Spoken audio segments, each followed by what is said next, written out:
antes de entrar de lleno con el tema, déjenme decirles que nos acaban de reportar que hay un accidente en Ezequiel Montes y Zaragoza, cosa que ocasiona un caos vial en todos sus alrededores. Si nos vienen escuchando que qué pasa, que quiero o necesito pasar por ahí, bueno, pues busquen vías alternas porque ya les avisamos, por ahí está caótica la situación. Ahora sí, vámonos con el tema del día de hoy, que tiene que ver con mujeres, que tiene que ver con climaterio y por supuesto con ginecología. Itzel Madrid, ¿cómo estás? Bienvenida. Hola, bienvenida. Hola, ¿cómo muchas estás, gracias, Itzel? Muy bien, feliz, y sí, es un caos.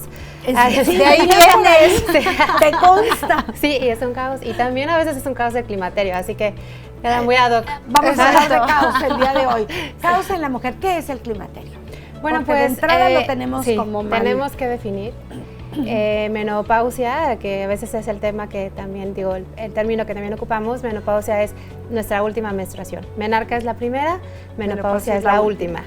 Y todo lo que está alrededor de esta última menstruación es lo que conocemos como el climaterio o síndrome climatérico, que son todos aquellos signos y síntomas que presenta una mujer alrededor de esta última menstruación. ¿Pueden ser mucho tiempo antes de que se presente? Sí, claro. Actualmente la verdad es que hay muchísimos estudios al respecto y bueno, es un área que no solamente abarca la ginecología, sino también a la endocrinología, medicina interna, geriatría, incluso en algunas partes, cirugía, o sea, es como multifactorial, psicología, nutrición, o sea, la verdad es que sí es un tema que es multitratado, o sea, muchos especialistas tenemos que enfocarnos en este rango de la mujer. Y sí, como mencionas, puede empezar desde antes, hay estudios que dicen que puede empezar 10 años antes de lo que le empezó a nuestras mamás. Y hay otros estudios que dicen que 4 años antes de lo que en realidad va a llegarnos. Entonces es difícil ver hacia adelante cuándo, pero la sintomatología puede empezar incluso desde muy temprano. Y de hecho ya cuando llegamos a los 40 nos empieza a sonar la campanita de ya puede aparecer este tema en algún momento de nuestras vidas. Entonces pues es evidentemente muy importante conocer cuáles son algunas de las sintomatologías iniciales, que además son muy inespecíficas. Porque ¿cuáles pueden ser? Por ejemplo, lo que primero se manifiesta, pues evidentemente es el trastorno en el ciclo. Y el trastorno del ciclo puede manifestarse también como retrasos o como disminución en la cantidad del sangrado o como periodos de ausencia completamente del periodo. Y otra de las características también es el cambio en los patrones de sueño. O sea, cuando empieza a haber cambio menstrual y cambio en el sueño, puede ser un tipo de sintomatología. Los cambios en el peso y en el estado de ánimo pues se pueden asociar también a trastornos obviamente emocionales o incluso tiroideos, pero al final es esta misma etapa, o sea, son estos mismos años, 3, 5 años antes de que deje de bajar nuestro periodo. ¿Podríamos prepararnos para este momento de la vida? Sí, claro. Lo que yo les digo a las pacientes en estos momentos es, primero, hábitos, o sea, la alimentación, el dejar de fumar y sobre todo el fortalecimiento muscular. Okay. O sea, la verdad es que hay muchos estudios en relación a esto. El fortalecimiento muscular nos ayuda incluso a prevenir alteraciones metabólicas, cardiovasculares y deterioro cognitivo también. Entonces, bueno, pues un buen consejo que puedo dejar de aquí es hagamos músculo.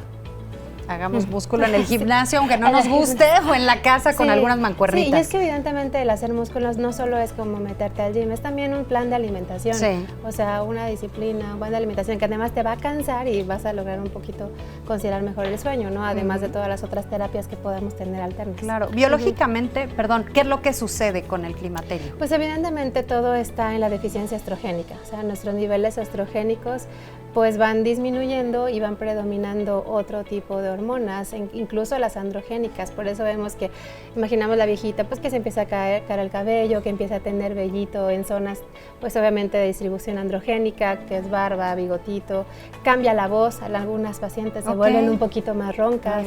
Sí, exacto, por eso las viejitas son un poquito más ronquitas, la piel se reseca, pues aparte de las arruguitas, empezamos a retener más grasa, nos cuesta más trabajo bajar de peso. Y aunque todo parezca un caos, la verdad es que no, ya hay mucha... no, pero está padrísimo. Qué gusto me da saber que ya tengo 40. Todo lo que viene, caray. Ahora, esto es antes. Después de que se presenta la menopausia, la última menstruación, ¿cambian los síntomas? Sí, claro. O sea, de hecho pacientes que más bien empiezan al revés, ¿no? O sea, que terminan y empieza la sintomatología. Por eso decimos que es un síndrome y va alrededor de esta última menstruación. Okay. En la mujer mexicana, teóricamente aparecen desde los 48 hasta los 54 años. Y el hecho de seguir reglando no solo es como que seguimos con la actividad estrogénica, evidentemente sí, porque pues hay un periodo, pero la sintomatología puede estar aunque todavía estemos reglando relativamente frecuente. Entonces hay que medir los niveles de FSH, de nuestros niveles de la hormona foliculoestimulante, y eso nos da una idea de cómo estamos o cómo vamos hacia este periodo. Hay que medir niveles de colesterol, triglicéridos, por aquello que decimos de hábitos, y los niveles hormonales también se relacionan con la función tiroidea. Entonces también hay que medir niveles de TSH, de T4 libre, e incluso yo siempre les mido vitamina D, porque la vitamina D es una prohormona y muchas mujeres mexicanas tenemos deficiencia. Entonces, ¿esa es la que da el sol también? Sí, okay. Sí, también da el sol. Pero se considera una prohormona, ayuda a que muchas otras hormonas hagan sus efectos. Y se saca en un estudio. Sí, claro, podemos hacer estudios de 25-hidroxivitamina D, además de todo nuestro panel ginecológico y tiroideo, la química sanguínea habitual y una biometría hemática, porque muchas mujeres en estas épocas el climaterio, en lugar de empezar a disminuir, empiezan a aumentar los sangrados. Y entonces vemos pacientes anémicas en esta época. Entonces sí hay que ver por qué están cambiando el patrón menstrual. ¿Qué tratamientos existen? Bueno, afortunadamente hay ya muchos tratamientos. Están los hormonales y los no hormonales, porque no todas las pacientes son candidatas a terapia de reemplazo hormonal. Y no siempre empezamos con la carga de estrógenos. Entonces, hay muchas terapias también alternas como las hormonas bioidénticas, los fitoestrógenos y eso que pues ahí hay estudios que dicen que sí, que no, pero bueno, al final es individualizar. Con lo que siempre empezamos es modificación de hábitos, quitar el tabaquismo, disminuir el café, porque eso nos va a causar más el típico bochorno. Y hay medicamentos vasculoespasmódicos para disminuir esta sintomatología, el bochorno, que es muy incómodo para las pacientes. Y no solamente son tratamientos hormonales. Hay manejos también con ansiolíticos como la desvenlafaxina, que nos ayuda también con la sintomatología y no es precisamente un tratamiento hormonal. Vamos a hacer una pausa, aprovechamos para recibir todas sus llamadas, preguntas, quejas, solicitudes, que ustedes quieran de este tema, que está padrísimo, que es el climaterio. No nos tardamos nada, regresamos.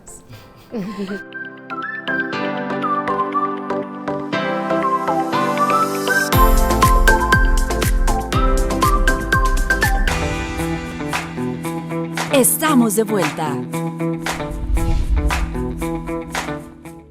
Estamos hablando de climaterio y tenemos varias dudas, tanto Rubí Mondragón como Socorro Jiménez, que si el climaterio viene al mismo tiempo que la menopausia, que si es lo mismo, que cuáles son las diferencias entre una y otra, climaterio y menopausia. Ok, pues como lo mencionaba, el climaterio es todos los signos y síntomas que puede presentar una mujer en este periodo, más bien en esta etapa de la vida en que su periodo se va a retirar. Alrededor de esta última menstruación. O sea, que es la menopausia. Un periodo largo, varios años, Puede ser pacientes que 1, 3, 5, 10, depende de cada mujer, y la sintomatología es muy diversa. Okay. Y también hay pacientes que no presentan una sintomatología directa, o sea, hay muchas que no, pues yo ni me di cuenta, solo me dejó de llegar y listo.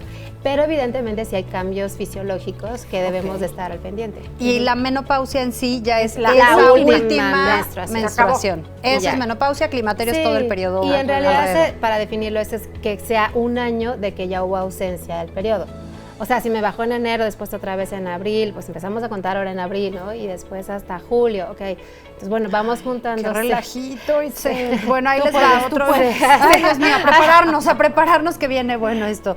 Por acá nos comparten, ¿qué tal? Muy buenos días, tengo 55 años, soy soltera y sin hijos, aún reglo con menos sangrado y a veces más espaciado. ¿Esto es normal?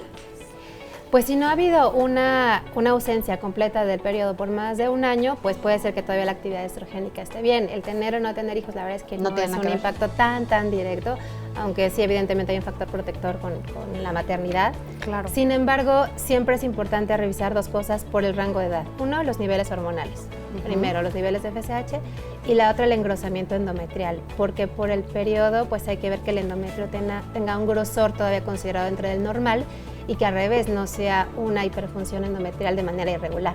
Okay. Entonces, pues sí, nuevamente la revisión con ultrasonido vaginal y medir los niveles hormonales. Ok. Laura Estrada, que si hay algún tratamiento para minorar los síntomas de climaterio, porque en mi caso sufro mucho de depresión y dolor de cabeza. Sí, claro, No eres la única. Sí. es uno de los síntomas pivote que pues Sí. evidentemente no necesariamente tienen que ver con que ya se haya ido el periodo. A veces, como mencionamos, son incluso años antes. Y como les decía, tenemos que definir precisamente que sea por un cambio hormonal o bien que ya haya un trastorno de fondo depresivo que ahorita se está incrementando. Y sí, efectivamente, existen los ansiolíticos antidepresivos, como le mencionaba, la desvenlafaxina, que ayuda mucho. Evidentemente, a veces nos apoyamos de los psiquiatras también para dar algún tratamiento antidepresivo en caso de que fuera necesario. Y además es muy válido. Se trata Sí, de sentirnos sí, bien, sí, no la le verdad tengan es que miedo al sí. Y psiquiatra. mejoran mucho las Claro. pacientes. Y además, mucha de otra sintomatología agregada disminuye bastante.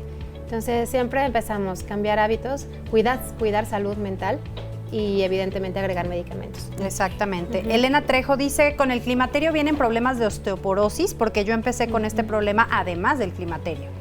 Sí, la verdad es que el tema de la pérdida de la densidad ósea también es consecuencia también de la deficiencia estrogénica, aunque ahí también tiene que ver una carga genética importante. Entonces, aunado a los estudios de laboratorio, a las valoraciones, siempre pedimos estudios auxiliares como la mastografía y la densitometría, que son evidentemente muy importantes en este rango de edad. Ok, por acá otra pregunta, ¿es lo mismo climaterio que perimenopausia?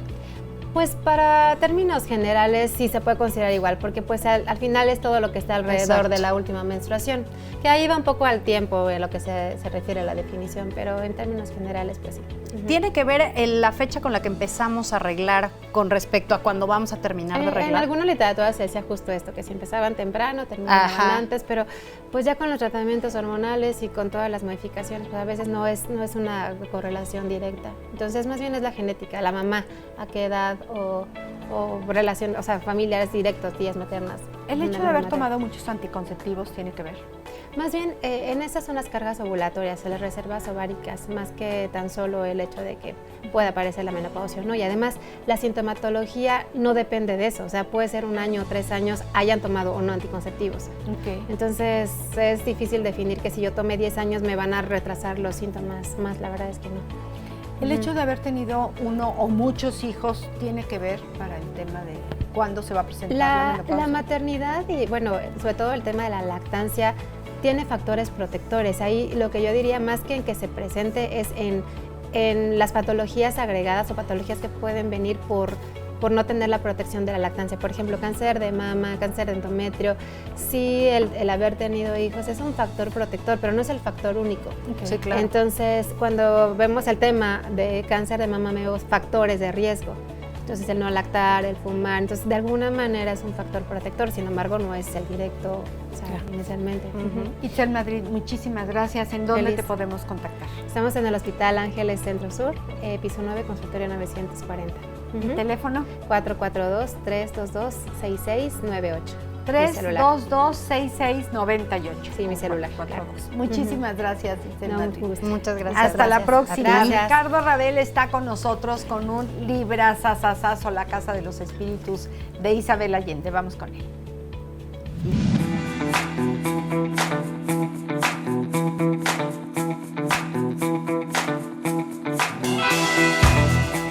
De mis consentidos, Ricardo Ravel, ¿cómo estás? Gracias por traer este libro. Yo dije, tú también eres de mis consentidos, por supuesto, pero también este libro de Isabel Allende es su obra maestra, ¿no? Sí, fíjate que sí. Y mira que ha escrito mucho. Buenos días, bienvenido. Sí. Fíjate que es algo muy curioso con Isabel Allende. Fue su primer libro que escribió. Y ha sido su obra más grande de todo lo que ha escrito. Ha escrito muchos libros, tiene muy buen récord de ventas, sin embargo, La Casa de los Espíritus es el mejor. Después ya de haber escrito escribió otros 2, y los son del mismo tema, La Hija de la Fortuna y Retrato en Sepia, que ya pues ahora con la novedad de las trilogías y eso, pues lo hicieron una trilogía, pero puedes leer cualquiera de los 3 independientemente, aunque es el mismo tema, no están hilados ni mucho menos. Y vamos a empezar de qué trata este libro. La verdad es que es un libro magistral. Tanto lo sacó Isabel, no me acuerdo exactamente, pero en los 80s. El libro sí, yo creo que sí. Y en los 90s hicieron la película en Hollywood. y no es cualquier cosa. El reparto es Meryl Streep, Jeremy Irons, Winona Ryder y Antonio Banderas. Entonces, bueno, pues los nombres nos dicen bastante grandes de lo que trata. actores. ¿De qué trata esta novela? Es la historia de 4 generaciones. Empezamos desde 1800 y tantos. Clara, que es una de las protagonistas, nace en 1899. Es de la familia del Valle. 1899. Ok. Ajá. Es que son 4 generaciones. Claro, en todo porque el libro. yo lo ubicaba como en los 40, pero en los 40 pues ya tenía 40 años. Sí, claro. sí, exacto. Ajá, okay. Ya casi fallece en ese momento. Pero bueno, la familia del Valle tiene muchos hijos, pero se destacan 2, Rosa la Bella y Clara, la más grande y la más pequeña. Lo que narra ahí Isabel Allende es que Rosa la Bella es una niña, pues magistralmente bella, una piel nibia, el cabello es un tono verdoso muy, muy raro, y pues todo el mundo la ve así como una princesa, como esto. Nadie se le acerca, pero llega Esteban Trueba, que es la siguiente generación, y entonces él la pide en matrimonio. Pero es una familia, los Trueba, que ha venido a menos, y entonces él dice que bueno, pues se va a ir a trabajar, a hacer fortuna, pero quiere dejar comprometido, y pasa 9 años en lo que la deja apartada. ¿Sí? Este es mío. Exacto. Sí. Y entonces en esos 9 años el papá de los del Valle pues se dedica a la política, y sus enemigos tratan de sacarlo de esto. Le regalan una botella con un veneno, nadie sabe hasta el momento todavía eso, y por alguna razón Rosa toma un poco de este vino, de este brandy, y fallece. Entonces dormían en la misma habitación Rosa y Clara, y bueno, el doctor que atiende a Rosa ya cuando fallece dice, es que hay algo raro, quiero concretarlo, quiero hacerle la autopsia. Pues no la mamá no quiere que se la hagan, sin embargo dice, pues tenemos que hacerlo por procedimiento, pero lo hacen ahí en la cocina de la casa. Clara se asoma a la hora que están abriendo el cuerpo de su hermana, y Clara tiene una peculiaridad, aparte de predecir muchas cosas, mueve objetos con la mente y cosas así. Entonces ella había visto la muerte de su hermana antes y no le avisó nada, y a la hora que ve cómo están abriendo a su hermana, pues decide no volver a hablar. Y durante 9 años no dice una sola palabra, por más que intentan, la llevan a doctora, no vuelve a hablar. Se dan cuenta de que sí, efectivamente había sido envenenada Rosa. Y bueno, regresa Esteban, se entera de que murió Rosa. A casarse con Rosa, pero Rosa ya había muerto. Exacto, había muerto, pero entonces Clara ya tiene otra predicción y ve que ella se va a casar con Esteban. Pasa un tiempo que Esteban se va a su rancho, Las Tres Marías, y empieza a trabajar muy bien, pero es un hombre muy hosco, muy difícil, abusivo, logra gran fortuna. A toda la gente. Exacto. Que trabaja para él, sí. Regresa a la ciudad, nunca menciona en dónde es, pero por los hechos sabemos que es Chile. Es Chile, claro. Es la familia de Isabel Allende, de hecho. Entonces, Clara desde un principio empieza a escribir todo en sus cuadernos de la vida, y va narrando toda su vida. Cuando regresa Esteban, porque había fallecido sus papás, entonces ella sabe, la pide a Clara, se casa con ella, y tienen 3 hijos. Es extensa la obra. Los 3 hijos son Blanca y los gemelos, unos mellizos. Blanca tiene una peculiaridad que, bueno, pues está en contra de ellos, son una familia de hacendados, y se enamora de uno de los peones que trabaja en una de las haciendas de la familia Trueba. Que es Antonio Bandera, ya cuando exacto, ya crecidito. Exacto, entonces es la lucha entre una clase social y otra en Chile.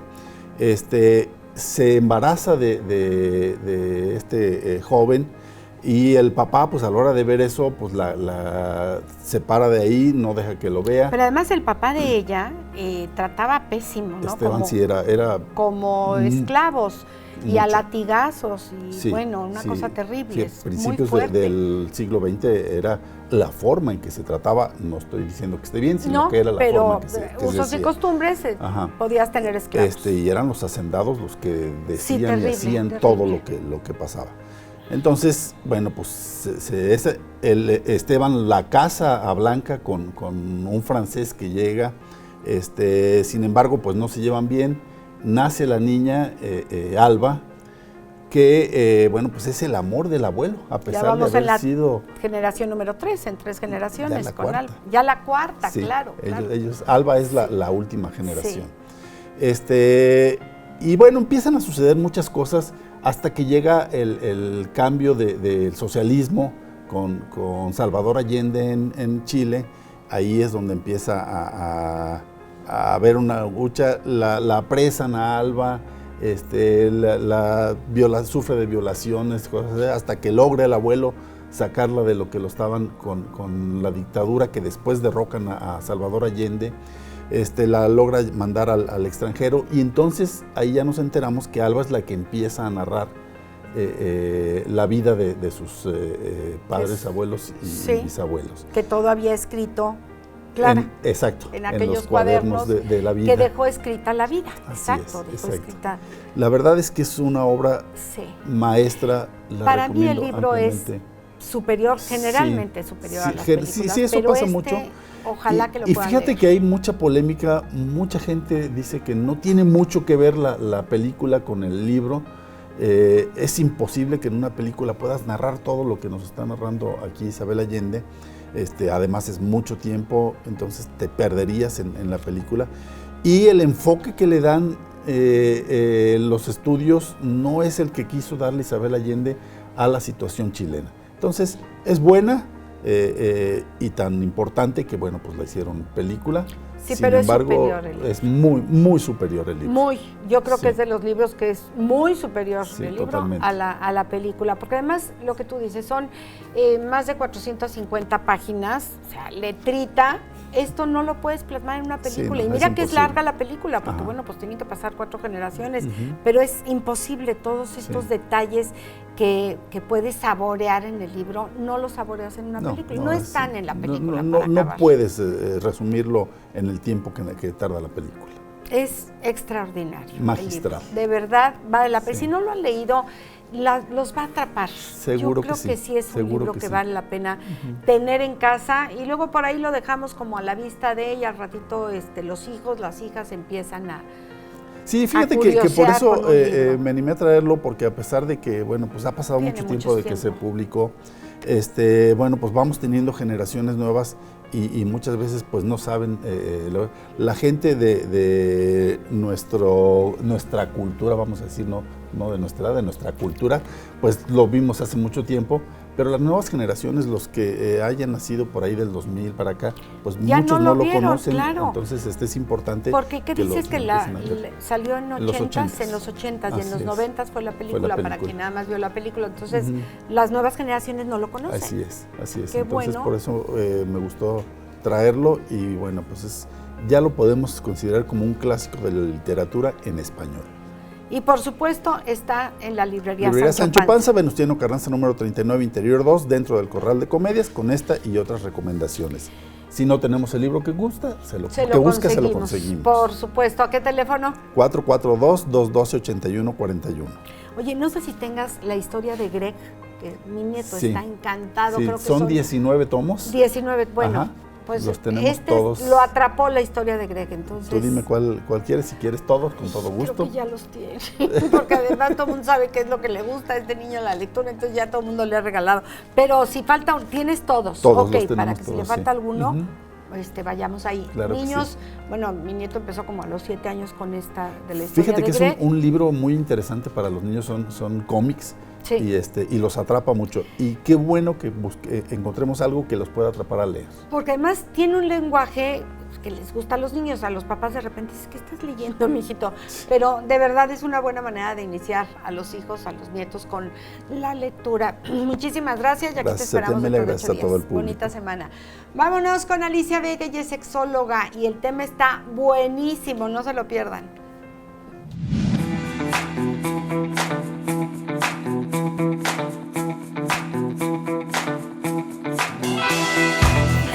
Deseo sexual hipoactivo es el tema que vamos a tratar con nuestra sexóloga, obviamente Alicia Vega ya está aquí con nosotros. Alice, bienvenida. Gracias, ¿Cómo gracias. estás, Alicia? Bien. Qué gusto tenerte aquí. Y el tema no es tan agradable, por lo que entiendo. Todos estaban con que sí es hiperactivo, con que sí es... Hipo. Si les da hipo, sí les puede dar hipo. Es hipo. Sí les puede dar hipo. ¿Qué quiere decir deseo sexual hipoactivo? Hipoactivo es la disminución, puede ser así un deseo sexual muy disminuido, total, o total no hay deseo, ¿sí? Fíjate nada más. ¿Y qué es lo que pasa aquí? Decía por ahí, fíjate lo que estaba acordando de alguno de tus programas que decía, de una señora que siempre nos llamaba. Yo le decía, no, pues haga esto, haga aquello, y luego nos llamaba y decía, no, pues ya lo hice. Ya me funcionó, seguía todos los consejos, sí, linda. ¿Sí? Entonces, ¿eso qué quiere decir? Fíjate, cuando el deseo sexual está hipoactivo, que es disminuido, es difícil que tanto las mujeres como los hombres se prendan sexualmente y muchas veces buscan diferentes alternativas para despertar ese deseo sexual en la pareja y pues no más nada. ¿Es un tema hormonal? Tiene varios factores. Ok. Puede ser una cuestión hormonal y también puede ser una causa de los conflictos en el día a día en la relación de pareja. Creo que eso tiene muchísimo. Sí, definitivamente. O sea, te peleas todo el día con la pareja, pues ¿cómo quieres tener ganas? Ya hay un desgaste emocional también. Sí, hay, obviamente en el día a día, en esa serie de conflictos hay reclamos, hay reproches, sí. Hay culpas, siempre se la pasan culpando al otro. A veces hay violencia. No, sí, claro. Claro. Sí, violencia física, porque Sí. eso de que estamos hablando de los reproches, de las También es famosas, violencia. claro, de las famosas recriminaciones, de generarle culpa a la pareja, de culparla de X o Y situaciones, es violencia psicológica. Y luego nos vamos al caso extremo de la violencia física. ¿Sí? Entonces todos estos factores... Pero hay muchos tipos, violencia económica, No, o sea, sí, no claro, te doy financiera. para tus chicles, claro. Sí. Hay muchos tipos de Sí, violencia. así es. Entonces, si en el día a día la vida de la pareja está plagada de diferentes tipos de violencia, eso va a incidir en esa disminución del deseo sexual. Pues ¿cómo vas a Pues tener ni ganas, deseo? con ¿Con qué permiso, ganas? pues no. Claro. Sí, así es. Pero ¿Y fíjate, esto puede ser tanto para hombres como para mujeres? sí, ¿O aunque es más se presenta más, suele presentarse más en las mujeres que en los hombres. ¿Por qué? Bueno, porque obviamente las mujeres funcionamos en un sentido emocional de una manera diferente. Sí tendemos a ser más emotivas, más apasionadas, más idealistas, más sensibles en la vida de la pareja. Sí, el hombre tiende a ser más objetivo, más práctico, ¿sí? Obviamente tampoco lo estamos despojando de que puede estar enamorado y etcétera, etcétera. Sí, claro, por supuesto. Pero y el hombre es más de la afuera y la mujer es más de adentro. Y emocionalmente hablando, ¿sí? Y el hombre tiene ganas y si se bronqueó en la mañana, no importa. Claro, existe el deseo. claro, él va a buscar el encuentro, pero la mujer no. La mujer dice, bueno, pues si durante todo el día hubo toda esta serie de eventos que me hicieron emocionalmente sentirme mal, que he llorado, que me he desgastado buscando la forma de que entienda y no entiende, y ahora de noche quiere tener intimidad. O de que entienda yo. ¿Sí? ¿Quiere tener intimidad? No, pues yo no. Claro. Yo no. Porque si este trato en el día a día fuera un trato cordial, un trato amable, un trato gentil, bueno, pues otro gallo... O sea que podría prevenirse. Claro, todo se puede prevenir. O sea, otro gallo nos cantaría. Claro. Pero si es toda la inversa, obviamente esto va a incidir de manera directa en muchísimas mujeres en su deseo sexual. Independientemente de que exista un trastorno hormonal, por ejemplo, de que existan enfermedades crónicas degenerativas o de incluso, fíjate, puede existir una educación rígida, una educación sexual rígida, donde las mujeres no deben manifestar su deseo, las mujeres tienen que estar esperando que su hombre las busque y ellas tienen que acceder. Y muchas veces el cuerpo accede, pero el aparato mental no quiere. ¿sí? Yo no quiero esto, pero bueno, como... Solo para satisfacerlo. Así es, pero como esto es lo que he aprendido, esto es lo que me han enseñado, bueno, pues accedo, ¿sí? Y todo esto obviamente va repercutiendo de manera negativa en el deseo sexual. Si es algo realmente biológico, como mencionabas al principio, que puede ser uno de los factores, ¿hay alguna manera de contrarrestarlo, de que realmente se regresen esas ganas sexuales? Sí, claro que sí, pero tenemos, si es únicamente una cuestión, vamos a llamarle, por ejemplo, si es un trastorno hormonal, sí.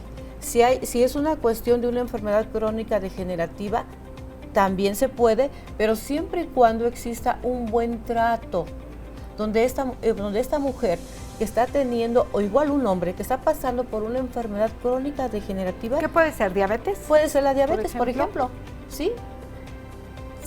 Sienta esa actitud empática de la pareja, ¿sí? No esa actitud de hartazgo, de fastidio, de ay, otra vez. Me voy a ir a buscar otro y tengo que atenderlo, y tengo que cuidarlo, ay, no, qué horror. Entonces, todo ese maltrato psicológico, obviamente va a incidir de manera directa en que esta persona, esta mujer o este hombre, no quieran, o sea, que su deseo sexual vaya disminuyendo, porque no se sienten así acogidos emocionalmente. Y entonces, bueno, pues, ¿qué hago aquí? Claro. ¿Sí? ¿Tiene que ver con la libido? Sí, claro.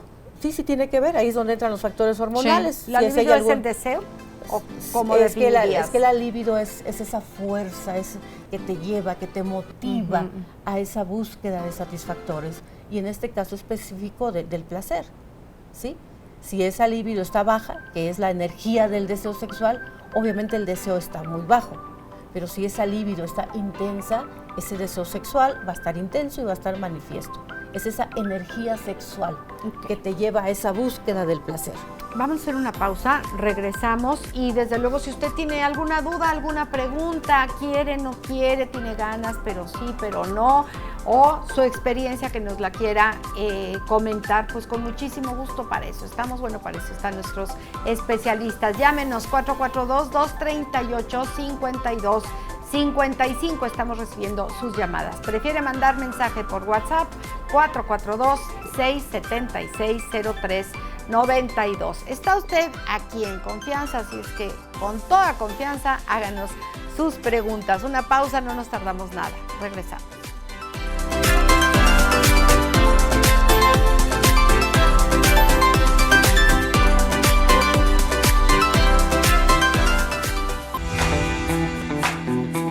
Estamos de vuelta. Deseo sexual hipoactivo es de lo que estamos hablando con la sexóloga Alicia Vega, y tenemos una pregunta que ahorita estábamos pues comentando y preguntando nosotros también porque no entendemos entre mucho. Nosotras mismas, como porque Susana Olvera dice: toda mi vida me he considerado una persona asexual, al contrario de mi pareja actual, que es hipersexual. Esto me ha traído problemas con mi pareja. ¿Hay algo que pueda hacer para aumentar mi libido? Sí, tiene. ¿Qué es una persona sexual? Empezándole por ahí. Empezando por ahí. Se considera que una persona asexual es la que nunca tiene deseo sexual, bajo ninguna situación. Ok. Bajo ninguna, ¿sí? Así se puede parar el hombre de cabeza y aventarse del trapecio, ella no más nada. Sin más, sí, mira que, sí, que mira, muy bien, sí. O sea, no hay deseo sexual. Así, eso es lo que se considera como una persona asexual. Cero deseo sexual. Pero aquí la pregunta sería, si ella se considera asexual, ¿por qué establecer una relación de pareja donde la vida sexual obviamente es parte de la Claro, porque justo comenta, la pareja actual es hipersexual. Igual, pero debe haber habido algo para empezar la relación. ¿Cómo era cada quien? Pues, ¿no? Antes de emparejarse. Antes de emparejarse, sí. Pero fíjate, ¿qué tiene que hacer? Primero, sí es importante que ella se atienda en terapia sexual de pareja individual. Ella. Okay. Hay que empezar, o sea, tenemos que empezar por quien está presentando el síntoma.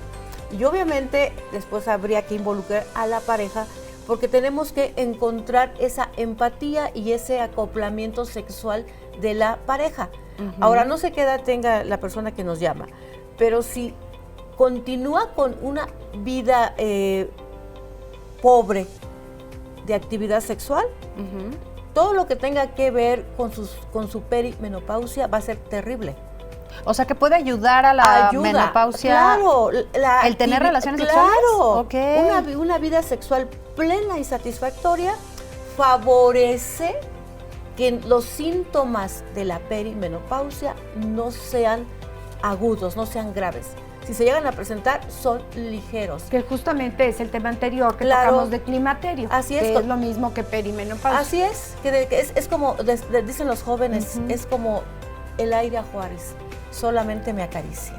O sea, son síntomas muy disminuidos.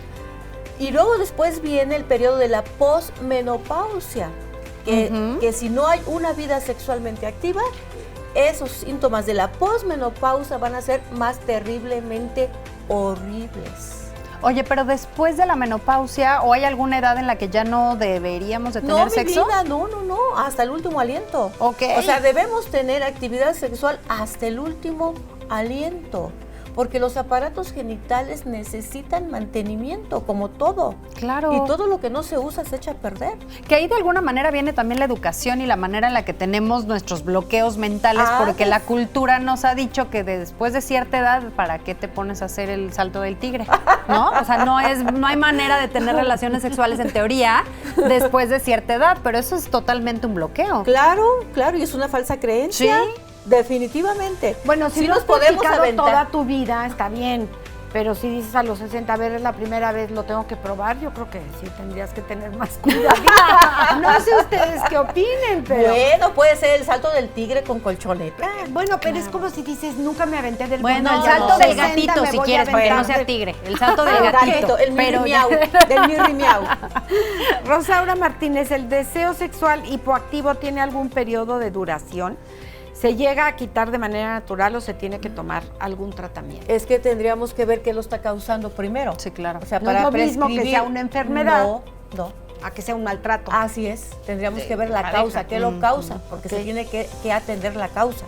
Porque si no atiendes la causa, la enfermedad continúa y los síntomas se van a estar manifestando. Claro. Sí. Y ahí sería entonces el acudir con un sexólogo. Sí. O sea, si empiezas a darte cuenta que de plano nomás no hay nada que te esté motivando para tener relaciones sexuales, es acudir con un sexólogo. Así es. Okay. Así es. Y tiene solución. Y las soluciones, muchas veces las soluciones son, ¿cómo te diría? Son sencillas y son rápidas. Ok. Muchas veces no. La práctica es al maestro. Así es. Pero el asunto es que hay que buscar soluciones. Definitivamente. Como con cualquier situación en la vida, si estás...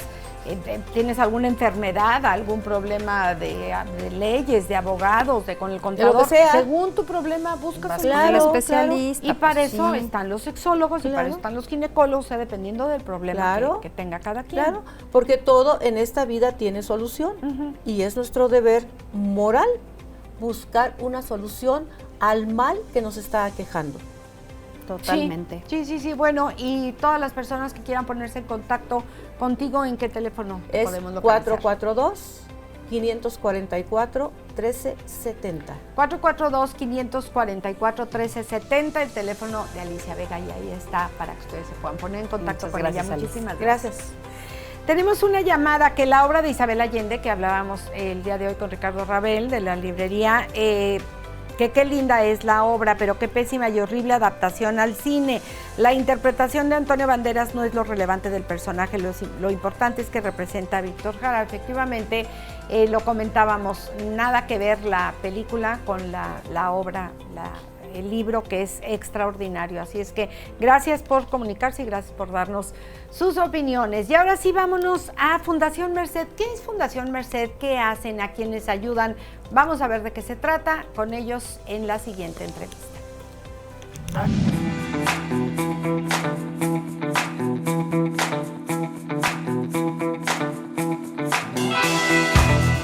Como quieran. Aquí están nuestros amigos de Fundación Merced. Francisco Villescit, presidente del Consejo, ¿cómo estás? Hola, buenos días. Gracias por acompañarnos. Jorge Machado, director ejecutivo de Fundación Merced. Gracias, Jorge, por estar aquí. ¿Qué es Fundación Merced? ¿A qué se dedica? Fundación Merced es una organización, una fundación de segundo piso que se dedica a conseguir fondos para apoyar a las organizaciones sociales de primer piso, las que atienden directamente a los beneficiarios. O sea, eso te iba a preguntar, ¿qué es segundo piso? ¿Ustedes no atienden directamente? No atendemos directamente, nosotros ayudamos a las organizaciones de primer piso, conseguimos fondos o las ayudamos a profesionalizarse. Es decir, las capacitamos, las ayudamos a organizarse para que funcionen como debe de ser desde el punto de vista legal, desde el punto de vista profesional. ¿Estas fundaciones podemos decir que son IAPs o de muchas otras? De cualquiera de las dos. De cualquiera. O sea, trabajamos incluso con organizaciones que no están constituidas legalmente y parte del trabajo que hacemos es ayudarlas a constituirse, a empezar su trabajo de forma legal, organizada y siempre pues buscando que tengan mucho impacto. Entonces nuestra causa es eso, son las fundaciones. ¿Cuántas fundaciones de primer piso están bajo su tutela, digamos? Mira, el año pasado organizaciones que trabajaron con Fundación Merced Querétaro, de alguna de estas formas, como te explicaba Francisco, o con capacitación, o con fortalecimiento, o recibiendo fondos, trabajamos con más de 280 organizaciones. Hay diferencia... ¿Estamos hablando de Querétaro solamente? Querétaro y algunas, un poco del Bajío, e incluso algunas organizaciones de un poco más lejos que conocen el trabajo de Fundación Merced Querétaro y nos buscan, pero básicamente es las que están en el estado. Son muchas organizaciones. Muchísimas. ¿Todas atienden temas diferentes o hay muchas que hacen lo mismo? Algunas hacen lo mismo, por ejemplo, Casas Cuna. Sí. Parte de lo que ha hecho Fundación Querétaro es formar una red de Casas Cuna, casas de asistencia, y entonces antes funcionaban independientemente y hemos ayudado a que se organicen en una red de Casas Cuna y ahora se conocen todas y se ayudan entre sí. Mucho de lo que hemos hecho en Fundación Merced Querétaro es ayudar a que se conozcan todas entre sí. O sea, lejos de decir no, los recursos y todo lo que les pueden ayudar, que se venga para mí, Casa Cuna, ya trabajan en conjunto. Eso también me parece muy bien. Es muy importante. Al final de cuentas, todas las organizaciones están buscando pues recursos y lo que ellos necesitan para su trabajo. Pero cuando trabajan en conjunto, aprenden lo que hacen las otras, lo que les funciona, lo que no les funciona, e incluso pueden compartir o recursos o donadores que les dan algunas cosas en especie. Entonces es muy importante ese trabajo en red de las organizaciones, y eso es una parte muy importante que hace Fundación Merced Querétaro, claro, que las otras organizaciones se conozcan entre ellas y colaboren entre ellas. Claro. Jorge, si alguien está ahorita en ese trámite o en esa intención, en esas ganas de poner una fundación, no sé, para rescate de perritos, por ejemplo, también lo pueden hacer, ¿verdad? Sí, por supuesto. ¿Cómo se acercan? ¿Qué tienen que hacer? Pues mira, que nos busquen. De hecho, tu producción tiene ahí un correo de contacto o nuestra página de internet, que nos busquen. Y seguramente nosotros les diremos, oye, vamos a ver qué otra organización ya está constituida, ya está trabajando y está haciendo lo que tú quieres hacer, y a lo mejor puedes fortalecer el trabajo de otra organización.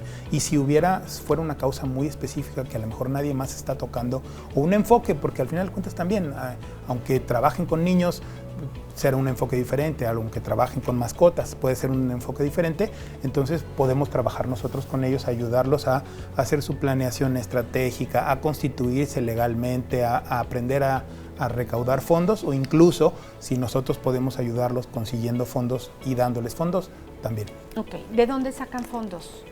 Gracias. Tenemos básicamente dos fuentes. Tenemos un bazar, un bazar donde recibimos donativos en especie. Hay tiendas departamentales o tiendas o incluso gente que nos dona muebles, a lo mejor gente que decide mudarse de una casa muy grande a una casa más pequeña y nos dona sus muebles, nosotros los vendemos y esa utilidad completita se va a los donativos que nosotros distribuimos, repartimos. Las tiendas departamentales nos donan sus muebles que han estado en piso de demostración. Tenemos un tallercito donde a lo mejor les damos una reparación, una manita de gato y los vendemos. Toda esa utilidad se va a los donativos que nosotros hacemos por convocatoria hacemos convocatorias y la gente concursa y damos esos donativos. Todos los años hemos estado funcionando. Tenemos más de 23 años, casi 24. El año próximo cumplimos 25 años de estar funcionando. Un cuarto de siglo de existir como Fundación Merced Querétaro. Y damos esos donativos. Y entonces ese bazar está en la colonia Cimatario. Es una maravilla ese bazar, he tenido el gusto de estar ahí, de comprar cosas ahí inclusive, que dices, bueno, es que si el refrigerador costaba, por ponerles un ejemplo, 20 en la tienda, en la misma tienda, aquí me va a costar 10 porque es el que estuvo en piso. Exacto, y funciona perfectamente. Todo funciona, sí. Hay camas, hay refrigeradores, hay estufas, hay ropa, porque también hay tiendas que nos donan ropa nueva. Ropa nueva, con etiqueta, exacto. Con etiqueta. Y entonces ese bazar, vendemos las cosas, esa utilidad se va directamente a los donativos que nosotros hacemos. Y donamos a todo el estado de Querétaro, Niños de la Sierra, Casa Cuna en Querétaro, etcétera. El Instituto Mexicano de Oftalmología, tenemos esas 280 organizaciones concursan por los fondos que nosotros repartimos. Muchísimas organizaciones, nunca pensé que hubieran tantas organizaciones. Y muchas de ellas vienen a tomar cursos de profesionalización con nosotros.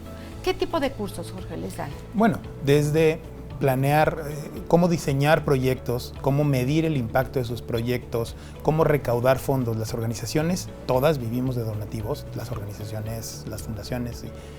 Entonces les enseñamos a cómo conseguir más donativos, cómo gastar mejor, cómo profesionalizarse, gobierno corporativo, cómo trabajar con sus consejos, cómo fortalecerse en muchos ámbitos, porque lo que queremos es que una organización fuerte pues va a ser una organización que va a dar mejores resultados y al final de cuentas a quien el público que va a atender pues lo va a atender de forma mejor y va a haber mucho más impacto.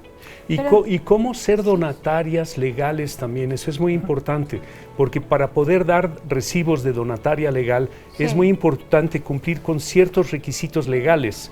La gente que te da un donativo necesita recibir un recibo de donataria, un comprobante legal, entonces es muy importante cumplir ciertos requisitos. Nosotros les explicamos, les enseñamos qué cumplir para estar 100% legal con respecto a la Secretaría de Hacienda. Y que para el que dona esto es muy importante, porque quiere decir se va a traducir en menores impuestos que voy a pagar, porque doné y esto es deducible de impuestos. Y es muy importante ser transparente, estar 100% legal.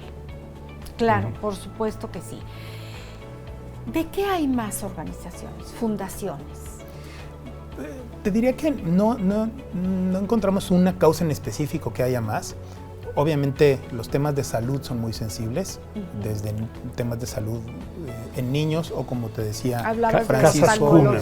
Para mí Casas Cuna son importantísimas. Exacto. Porque además estamos hablando de material humano. Exactamente. Pero entonces hay muchas organizaciones que trabajan en temas de educación, hay muchas organizaciones que trabajan en temas de salud. Lo que decías ahorita de mascotas, de compañía, de perros y gatos, cada día vemos que hay más personas que están dispuestas, que se quieren involucrar en el tema. Entonces, nosotros... Atención de discapacidad, perdón. No, discapacidad. Atención de discapacidad es muy importante. Es que estoy tratando de imaginarme quiénes son estas 280 personas y quiénes tendrían o quiénes quisieran hacer más. Ahí justamente estamos viendo una gráfica que nos presentan qué tipo de organizaciones atendemos. Parece ser que el primer lugar que no alcanzo a leer, a ver, platícame, ¿qué dice la primera barra? Educación. Sí, claro. Te fijas las grandes, educación, salud, desarrollo comunitario, las organizaciones que trabajan en la comunidad, derechos de migrantes, también tiene que ver mucho con lo que sucede en el país. Nos empezamos a dar cuenta cuando los migrantes empiezan a ser un tema tan grande y tan importante, empiezan a surgir organizaciones que buscan atenderlos, que buscan recibirlos, que buscan apoyarlos. Entonces siempre tiene que ver, y hay ciclos, tiene que ver mucho también pues, con la realidad de la sociedad y del país, ¿no? Estas fundaciones de primer piso, ¿es de gente buena que quiere ayudar? ¿Hay alguna ganancia para ellos o es nada más la satisfacción? Generalmente es un acto totalmente altruista. Yo te diría que hay una organización, una casa cuna a la que yo dono, que es totalmente, no te voy a decir cuál es porque no le voy a hacer publicidad preferencial, pero es totalmente altruista, es gente que no gana nada ellos personalmente y ayudan a cientos de niñas que han sido abusadas, no necesariamente abusadas sexualmente, abusadas psicológicamente, abusadas económicamente, que las sacan a trabajar. Sí, pero en esta casa las reciben, les dan educación, les dan de comer, les dan una oportunidad de vida. Es una cosa maravillosa. Y sería totalmente diferente la vida de estas niñas con esta casa a que si no existiera pues, la posibilidad de ser diferente. Exactamente. Y qué bueno que haces esta pregunta, porque yo creo que también de repente permea en la sociedad esa duda de, ¿y si las fundaciones lo hacen por negocio, se roban el dinero? Y realmente lo que nosotros conocemos y a las organizaciones con las que trabajamos son organizaciones muy serias y que hasta el último centavo se destina a la causa, y le diría a la gente que si tiene alguna duda nos busque, nos contacte, si quiere buscar una causa en específico, una fundación en específico, que nos contacte y con mucho gusto nosotros podemos también hacer ese vínculo. ¿En dónde los podemos contactar, Jorge? Mira, están apareciendo en la página, en la pantalla. Fundación Merced en Instagram, Fundación Merced en internet. Ajá. Y hay un correo electrónico también de informes, de contacto de la fundación. Y con mucho gusto, si nos buscan a través de la página, nos vamos a poner... mercedquerétaro.org. Exactamente. Sí, es muy importante que somos auditados desde el punto de vista contable, legal, pero además somos auditados por una organización que se llama Confío, para que se sepa que somos totalmente transparentes de lo que hacemos, y nosotros a su vez auditamos a las organizaciones con las que colaboramos. Esas 280 organizaciones nosotros las auditamos y vemos que los recursos que nosotros otorgamos son usados 100% para el destino que es para el cual son destinados. Perfecto. Francisco Vilecit, muchísimas gracias. Gracias. Te agradecemos a ti, mucho. Jorge Machado, gracias, de verdad. Gracias, qué bueno gracias. que hay gente que está trabajando en pro de los que menos tienen. Gracias y hasta la próxima. Se ha caído y dice, ay, no pasó nada, fue una simple caída. Bueno, vamos a ver si pasa o no pasa. Está con nosotros Cristina, que ella es osteópata y justamente va a tocar este tema. Continuamos.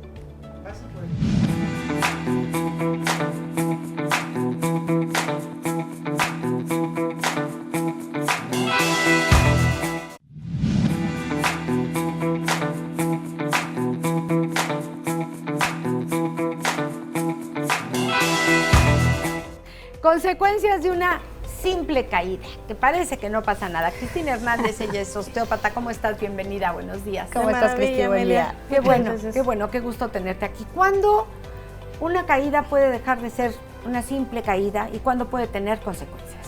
Esta vez vengo a hablarles de un detalle más pequeño. ¿Cuántas veces tenemos que recargamos la mano en algún lugar y sentimos un pinchazo en la palma de la mano? O como que agarrar la bolsa molesta, pero dices, bueno, muevo la mano, pero se me pasa. O cuántas veces sentimos un dolorcito en la rodilla y no le hacemos caso. ¿Cuántas veces son de esas típicas caídas que no le hicimos caso? Claro. Y que viene el síntoma hasta después de mucho tiempo. Así es, por eso es la importancia de este detalle. ¿Cuántas veces vamos con el médico o con el osteópata o el fisioterapeuta y le pregunta a uno, ¿se llegó a caer? No, para nada. No nos acordamos que es diferente. Exactamente, claro. Porque no les fue relevante, pero es importante. Muchas veces algunas de las lesiones son de una caída muy vieja. ¿Cómo nos podemos dar cuenta? Por ejemplo, las muñecas, cuando es ese pinchacito, uno puede comparar una mano con la otra y se va a dar cuenta que no se mueven de la misma forma, como este gesto de levantar hacia arriba las manos. Con las palmas hacia arriba. A veces una pudiera quedarse a mitad de camino. Es lo que te voy a decir, no se levantan igual las dos. Así es, o una hacia abajo y la otra hacia abajo. Claro. Igual, una parece que llega completamente y la otra se queda un poco arriba. Entonces, a veces es algún movimiento donde cuántas veces nos llegamos a caer, pero no nos caímos, que alcanzamos a meter la mano, o metimos el codo, o metimos todo lo que pudimos para no caer. Ahora con los celulares que últimamente, bueno, termina una la acaban de operar que porque una bolita de agua no sé qué, pero que le hinchecó el tendón por el celular. Sí, o sea, en este caso, posturas repetidas, que no tenemos el hábito de hacer ejercicio o estirarnos o dejar 30 segunditos para mover descansar, la mano de manera diferente, ¿no? ¿Cuántas veces llegan a consulta? Es que se me duerme la mano. Pues, ¿cómo no? ¿Cuántas horas? ¿Cuánto tiempo estás? No le hace claro. No se le va a dormir después de 3 horas está en el celular. Así es. Entonces es voltear a escuchar el cuerpo. El cuerpo siempre va a mandar señales. A veces es ese dolorcito que se presenta y dice, ¡ay! Pero no se volvió a presentar. Me moví, se quitó. Pero no es normal. Claro. Allá en casa hay que aprender a voltear a escuchar si una parte del cuerpo molesta, si hay un pinchacito, un calambre, se adormece, como que siento rígido el tobillo a comparación del otro. ¿Qué hay que hacer? ¿Tienes un calambre? Ajá, ¿hacia dónde moverte? ¿Qué haces? Aquí más bien hay diferentes tipos de la razón por la que puede dar calambre. En este caso, por lo de las consecuencias de la caída, sería importante empezar a recapitular. Si alguna vez yo me tropecé y me caí y no puse atención o jamás fui a que me revisaran, y yo sé que nadie vamos a que nos revisemos porque me caí simplemente, al rato se me pasa, pero sí considerar lo que es relevante cuando uno asiste a consulta. O sea, no necesariamente en las semanas, tarda hasta meses en presentarse. ¿Qué hay que hacer? Hay que estirarnos en las mañanas, movernos, así vamos a poder identificar si alguna parte de nuestro cuerpo no se está moviendo igual que la otra. Tenemos la ventaja que tenemos un acordeón, o es mi lado derecho o es mi lado izquierdo. Uno de los dos se va a sentir más rígido o más torpe, va a tener el movimiento limitado, no va a presentar esos dolores extraños que se presentan ocasionalmente. El hacer este tipo de estiramientos o calentamiento diario, ¿en qué nos puede ayudar más allá de darnos cuenta si está un lado diferente al otro? Nos puede ayudar a lubricar nuestras articulaciones. Nuestro cuerpo está hecho para moverse, nada más que nuestro día a día ya es estar sentados o estar parados en una misma posición, cuando lo ideal es lubricarlos en todos sus arcos de movimiento. Eso sería lo importante de hacer conciencia, tal vez en las mañanas o en algún punto del día que uno elija. ¿Tendremos que hacer este tipo de movimiento en todo el cuerpo? O sea, ¿sí es recomendable desde, o sea, como un tipo escaneo, digamos, de pies a cabeza, de cabeza a pies, que sea como todo el cuerpo el que lo movamos? Sí, sería importante, porque en realidad ya lo hemos mencionado en otras ocasiones que he venido, de cómo hay problemas en la cabeza, porque también cuántas veces nos caemos y nos golpeamos la cabeza. Y uno piensa que la cabeza no se trata, en osteopatía sí se trata la cabeza. Mover mis hombros, mover los dedos, los codos, mis rodillas, mis caderas, mi tronco. ¿Cuántas cirugías de columna se podrían haber evitado si yo me hubiera movilizado en las mañanas o en las tardes de mi tronco? Muchas veces creemos que giramos el tronco y giramos todo el cuerpo. O cuántas veces giramos el cuello y creo que giro el cuello y realmente me estoy girando con todo el cuerpo, pero no me doy cuenta porque no tengo esta conciencia de él. Estas actividades orientales como el tai chi y demás, creo que van muy enfocado a eso, en mover cada una de las articulaciones de todo el cuerpo. Y de forma consciente. Sí, sobre todo, y prestar atención a que el movimiento es lento, disfrutando, y no muchas veces dicen, es que sí me muevo, y mueven los hombros rapidísimo. Claro. No, o sea, disfruten del movimiento. Tenemos todo el día corriendo como para que no nos regalemos así ya 30 segundos en cada parte de nuestro cuerpo para moverla. Cristina, nos vamos a hacer una pausa, regresamos contigo. Si tiene usted duda o pregunta, este es el momento, 442-238-5255. Desde calambres, manos, adormecimientos, piquetes y demás. Una pausa rapidísima y volvemos.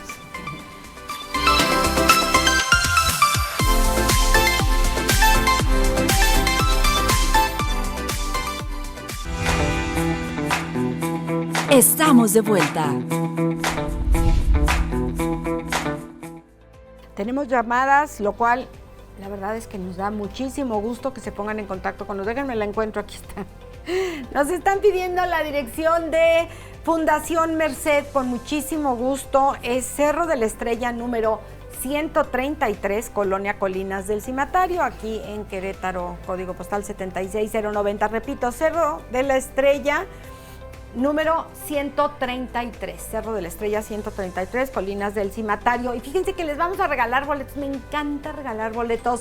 Y para la Filarmónica, muchísimo más. Este próximo Jueves a las 8 de la noche estará la Filarmónica, nuestra querida Filarmónica, en el auditorio José Ortiz de Domínguez, y yo les voy a regalar 4 pases dobles para las primeras 4 personas que nos escriban, no nos hablen, que nos escriban a nuestro teléfono de WhatsApp para que por favor den ahí su nombre y queden registrado. 442-676-0392. 442-676-0392. Y continuamos con Cristina Hernández, que estamos hablando de osteopatía y de las simples caídas. Y preguntas también. Vamos con Lilia ellas. nos está preguntando tal cual para nuestra invitada. Quisiera saber en dónde acudir para que me revisen mi pie, pues me he tropezado algunas veces, pero nunca me he sobado, pues solo tengo dolor cuando lo muevo muy de lado, pero camino sin problema. Sin embargo,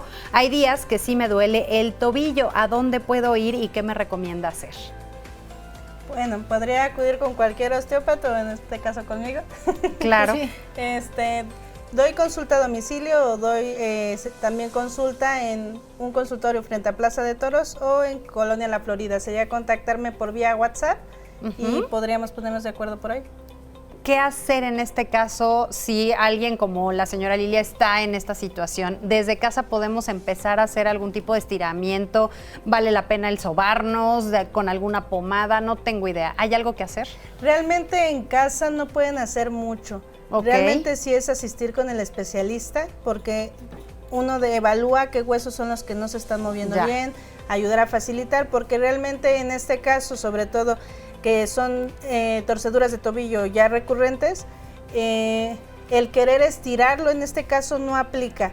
¿Por qué? Porque muchas veces la armonía que tenía el tobillo ya cambió y entonces en lugar de ser beneficioso para el tobillo, pues empiezas a lastimar. Por eso empiezan a tener como estos calambres o dolores o pesadez o como que el frío cala, pero es porque ya la armonía del tobillo ya cambió, los músculos, aunque deberían estar descansando, ya no están descansando, porque están sometidos a estrés por estos cambios entre los huesecillos. O sea, lo que sucede es que un huesito se desplaza mínimamente y cambia totalmente. Por eso una torcedura de tobillo podría estar provocando un dolor en la rodilla o hasta en la cadera, porque al final del día, al estar de pie y caminar, entonces empieza a cambiar hacia el resto del cuerpo. ¿Qué tan bueno es el uso de muñequeras, tobilleras, rodilleras, todas esas eras que nos dicen que en una de esas nos ayudan mientras estamos con alguna dolencia?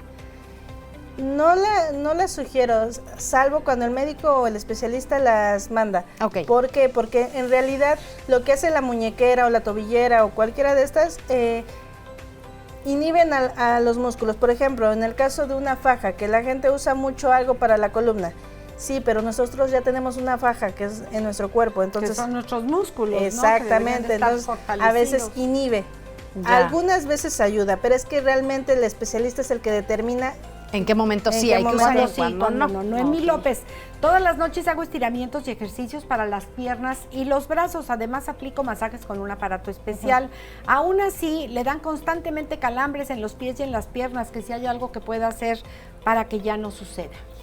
¿No será algún tipo de alguna enfermedad o una deficiencia de algo? Aquí es evaluar las condiciones de esta persona, edad, estilo de vida, o sea, porque pudiera ser algo que faltara en la alimentación, o algo, así es, o una lesión, pero en realidad hasta conocer a la persona se podría determinar. Perfecto. Pues de verdad que muchísimas gracias, te agradecemos mucho, Cristina Hernández, porque pues esto de movernos, estirarnos, utilizar cada parte de nuestro cuerpo creo que es importantísimo para nuestra salud, pero aún así si tenemos el dolorcito de aquí o de allá, que te podamos contactar. ¿En qué teléfono? Me pueden contactar vía WhatsApp al 442-463-2477. Perfecto, ahí está el teléfono, 463-2477 con 442. Gracias, Cristi, hasta la próxima. Un placer. Muchas gracias. Oigan, esto de deshidratar hortalizas a mí me parece maravilloso y que ha sido un cambio en la alimentación de muchísimas personas, en donde realmente utilizan esta forma, que ahora hay muchísimas maneras de deshidratar las frutas y las verduras. En este caso vamos a hablar de deshidratación de hortalizas. Vamos con Ara, ya está lista.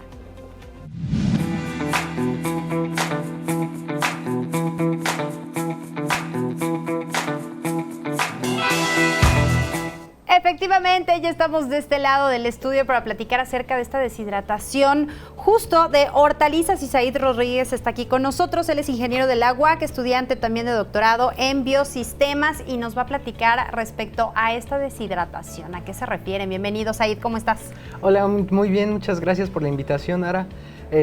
Pues básicamente lo que queremos nosotros hacer en el programa es buscar alternativas de una... Empezó la idea como cómo aprovechar los residuos nosotros. Okay. En el campus Amazcala de la UAC nos enfocamos mucho a la sostenibilidad y a la eficiencia de recursos. ¿Qué queremos lograr? Un campus con 0 residuos, cosa que, bueno, es muy difícil, pero hemos estado trabajando, los profesores, los alumnos, todos los del programa, nuestros artículos, tesis y trabajos van enfocados en esa área. En mi caso particular, yo diseñé un equipo de deshidratación para hortalizas, para productos agrícolas, que actualmente contamos con una patente en registro debido a la geometría del equipo. Al hacer las pruebas vimos que se distribuía bastante bien el aire en el interior. Esto es importante porque para el proceso se tiene que hacer de manera constante, uniforme y homogénea. ¿Qué pasa en el campo de manera natural? O sea, ¿por qué es que decidiste hacer esta gran innovación? ¿Qué es lo que sucede sin esto que estás tú realizando? Lo que pasa es que generalmente las cosechas se tiran cuando están muy bajos los precios. Sí. Entonces queremos darle una opción a los productores para que usen nuestro equipo, que funcionó bastante bien, y que nos permita reducir ese impacto de residuos que tiene, que nos permita revalorizar esa pérdida, digamos, y introducirla al mercado con un valor agregado mucho más alto, ya que los productos deshidratados pueden alcanzar entre peso el gramo, más o menos, que serían, dependiendo muchos factores, el tipo de cultivo. He visto que el mango alcanza hasta 2 pesos el gramo, comparado contra si se tirara, pues ese es un ingreso que no le llega al productor. También está enfocado un poquito para ayudarle a mejorar su calidad de vida y para, en cierta parte, también mitigar ese residuo. Este invento que tú acabas de realizar, y obviamente de la mano de varios especialistas, como mencionas, que están en este proyecto, ¿qué tanto trabajo les costó realizarlo y qué tanto beneficio están trayendo a partir de él? Pues al inicio, pues sí, mi director es el doctor Genaro Martín Soto. Él me apoyó mucho en el proceso, todo nuestro equipo, conformado por todos los doctores, pero principalmente él, porque él fue el que nos estuvo proponiendo, a ver, vamos por acá. Yo propuse la idea, pero él me guió mucho de cómo hacer las cosas. Él me dio pues las formaciones y las herramientas que necesité para poder desarrollar este equipo. Y pues sí fue costoso y laborioso, la verdad, porque al inicio no teníamos idea de nada. Fuimos resolviendo muchos problemas sobre la marcha. Utilizamos hay diseño asistido por computadora, pero aún así muchos detalles los vimos después sobre la marcha. Entonces tuvimos varias consideraciones que no habíamos contemplado antes. Al inicio, justamente. Se complicaron varias cosas, el proceso de secado, la geometría de que cómo tienen que ser los ventiladores, de qué tamaño tiene, para que se haga bien el proceso, tiene que tener circulando aire en el interior. Entonces lo teníamos que conseguir o de 2, o calentando aire con resistencias y unos ventiladores muy grandes, o encontramos unos equipos que pueden aventar aire caliente, como una secadora del cabello, más potentes, pero pues fueron mucho más prácticas para poder obtener este deshidratado. Exactamente. Tengo entendido, nos hicieron un favor de hacer llegar alguna información. Dentro de los reconocimientos y publicaciones ya han generado ciertos primeros lugares. En segundo lugar, ¿en qué y qué fue lo que pasó en este concurso? Bueno, participé yo en el congreso, en el 26º coloquio de ingeniería por parte de la UAC y obtuvimos el segundo lugar a mejor ponencia. La verdad fue la primera vez que que participé en esto, entonces no pensaba que mi proyecto tuviera tanto Oye, segundo valor. Lugar, muy bueno. La verdad, claro. Y éramos como 30, 40 proyectos, entonces pues sí se ve un poquito el interés en esta área. Por supuesto. También tenemos ahorita una publicación en una de las mejores revistas internacionales, Cuartil 1, y pues yo tampoco creía que nos lo iban a aceptar porque nos faltaban muchas cosas. Generalmente piden las evaluaciones, yo nada más mando la primera parte del proyecto y fue muy bien recibido, la verdad, entonces fue Eso habla de que obviamente es un excelente proyecto. No, y un excelente equipo también que están detrás también. Exactamente, con la idea y con la proyección a futuro con esta innovación, ¿qué es lo que se busca en el campo, con los justo todos aquellos agricultores y demás? Pues queremos hacer ahora la transferencia de tecnología, que ellos puedan usar, por ejemplo, sus propios empaques, sus propios productos sin intermediarios para que el beneficio sea para ellos. Igualmente, dentro de la UAC, nosotros queremos hacer una línea de botanas saludables para los alumnos y profesores, después para productores, para consumo local, digamos. Ajá. ¿Por qué? Porque ahorita tenemos lo del plan de vida saludable. Exacto. Entonces, justo entró en vigor ayer, entonces, pues necesitamos... Qué mejor momento que para poder sacar esta innovación. Y para nuestros amigos de radio les platicamos, en pantalla justo se están viendo estos empaques de tomate deshidratado, el otro que es, no alcanzo a ver, manzana creo, ¿verdad? Manzana deshidratada, y que de alguna forma, pues como botana, es delicioso, pero sobre todo nutritivo, y con esta tecnología e innovación que se está desarrollando aquí en Querétaro por grandes especialistas, por grandes estudiantes, por ingenieros como Said, y sobre todo pues la idea es que nosotros como ciudadanos, como simples mortales, veamos todo lo que se está realizando para nuestro favor.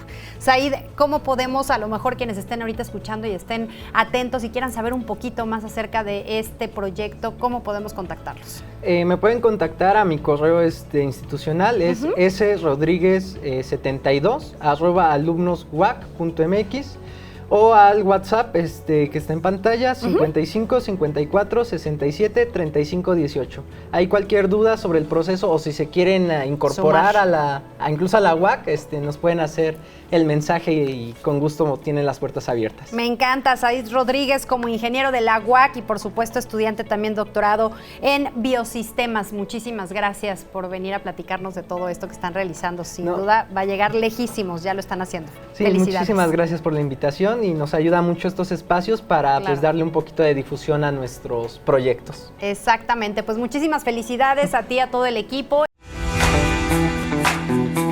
Estamos de vuelta. Gracias a todos los que nos acompañaron en Radio Televisión, por supuesto, a nuestros amigos vía streaming en www.rtq.mx, y también a nosotros nos pueden encontrar en redes sociales. A mi querida Amelia Cove la encuentran como En Confianza con Amelia, y una servidora como Ara Rangel Oficial. Excelente inicio de semana, Ame. Gracias, igualmente gracias para todos los compañeros y amigos que hacen posible este programa. Gracias a ustedes que nos siguen a través de Radio Televisión, redes sociales. Yo los espero mañana en punto de 8:30 de la mañana para seguir platicando aquí, muy, pero muy en confianza. Lindísima semana.